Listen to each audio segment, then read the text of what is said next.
Metaphor Fantazio just released, and boy, what a game. It's been 7 years since Atlas announced Project Fantasy, where all we had was concept art of the character we now know as Hawkenberg. To see it come to fruition on the PS5 is actually insane.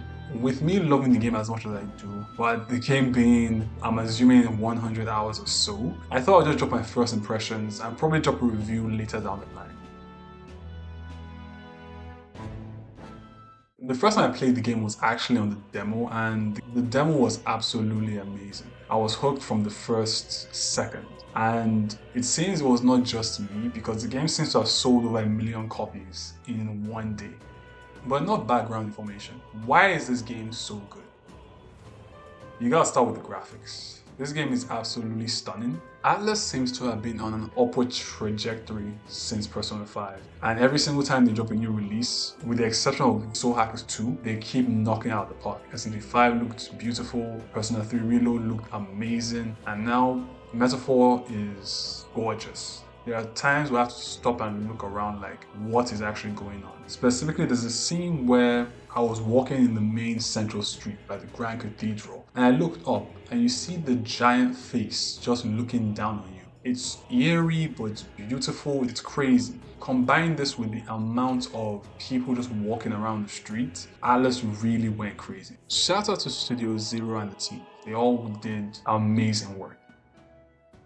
To add to this, you gotta talk about the music, the voice acting, the audio design, all things that seem very miscellaneous that could easily be missed. Atlas spared no expense. This game sounds beautiful, the music is jaw-dropping, the orchestral scores are crazy. So 10 out of 10 on that regard as well. In terms of voice acting, every single character that I've heard so far has been voiced to perfection. The main character being voiced is a new decision. Atlas games tend not to have voice main characters.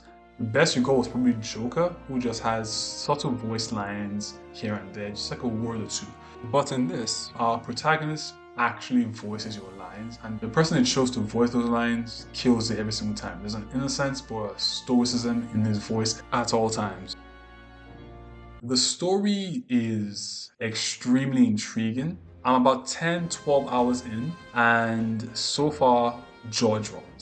In a world that is so captivating, the world of Metaphor is meant to be a fantasy world that treats our actual reality as fiction. And it's just interesting seeing how they juxtapose those elements every so often. Aside from that, it has been really immersive going through the political drama that is unfolding in the game.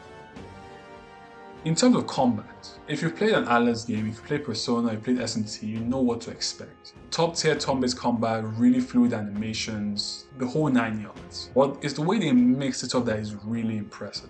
They chose to bring back the press turn system for mainline SMT games. This can be seen in games like SMT Nocturne, 4 for Apocalypse, and of course SMT 5. So bringing that here is an interesting decision because Atlas fans know that press turn is more challenging but also more rewarding than the once more system in Persona and any other system really seen in any of the SMT games. In addition to that, the real-time action combat, which is similar to the Raido Kuzunoha games, is really interesting because it changes the dynamic of exploration. So when you see an enemy on the field, you can choose to initiate a battle with them just to be safe, but more than likely they will have a lot more numbers and can take your health down. But you can also risk attacking them in the open world and hopefully kill them or stun them before you enter the battle arena.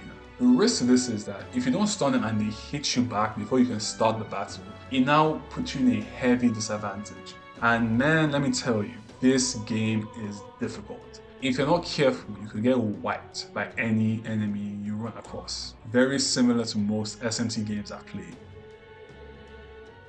One more thing I need to talk about in this my quick impressions video has to be Luis. Luis is one of the best characters I have seen in an SMT game, probably ever. He's almost cartoonishly villainous, which I greatly appreciate. A lot of villains nowadays need to have a deeper meaning, need to have a deeper motive, and I'm assuming Luis does have this, but just off first viewing, There is no redeeming quality about this character. He has an amazing design, but he has this smug look on his face at all times that makes you want to punch him. On top of that, he is loved by so many characters in the game.